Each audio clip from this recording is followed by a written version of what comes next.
तेनालीराम की बुद्धिमता और हाजिर जवाबी से महाराज कृष्णदेव अच्छी तरह से परिचित थे।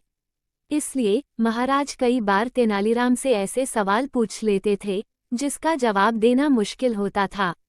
कोई और होता तो महाराज के सवाल सुनकर अपना सिर पकड़ लेता, लेकिन तेनालीराम के पास तो जैसे हर मर्ज की दवा थी और हार मानना तो जैसे उन्होंने सीखा ही नहीं था।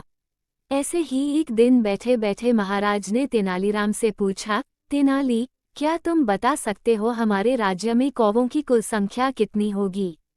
महाराज का सवाल सुनने के कुछ देर बाद तेनालीराम ने सिर हिलाते हुए कहा कि वो बता सकता है कि राज्य में कुल कितने कौवे हैं।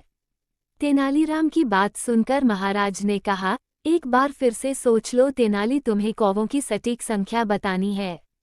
महाराज जानते थे कि कौवों की सटीक संख्या बताना मुश्किल है, फिर भी वह जानना चाहते थे कि आखिर तेनाली कैसे पूरे राज्यों के कौवों की संख्या का पता लगाएगा।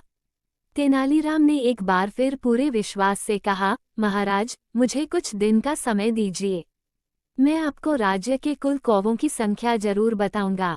महाराज को लगा कि तेनालीराम जरूर उनका मूर्ख बनाना चाहता है। महाराज ने तेनालीराम से कहा कि अगर वह ठीक एक सप्ताह बाद उन्हें राज्य के कौवों की संख्या नहीं बता पाया तो उसे मृत्यु दंड दिया जाएगा। महाराज की बात सुनकर तेनालीराम ने दोबारा विश्वास से कहा, निश्चिंत रहिए महाराज, आपको आपके प्रश्न का सटीक उत्तर अगले हफ्ते तक मिल जाएगा।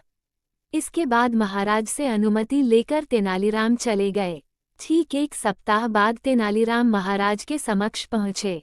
तेनालीराम ने कहा, महाराज, मैंने हमारे राज्य के कुल कौवों की संख्या पता कर ली है।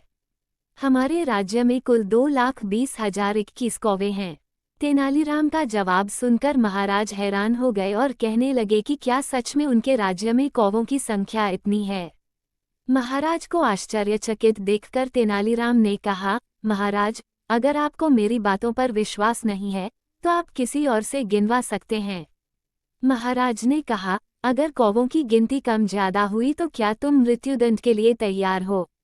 महाराज की बात सुनकर तेनालीराम ने कहा, मुझे पूरा विश्वास है कि हमारे राज्य में कौवों की संख्या 2,20,021 ही है। अगर इनमें से कुछ कम ज्यादा हुआ तो जरूर कुछ कौवे राज्य से बाहर अपने रिश्तेदारों के यहाँ गए होंगे या फिर कुछ कौवे राज्य में अपने रिश्तेदार कौवों के पास आए होंगे।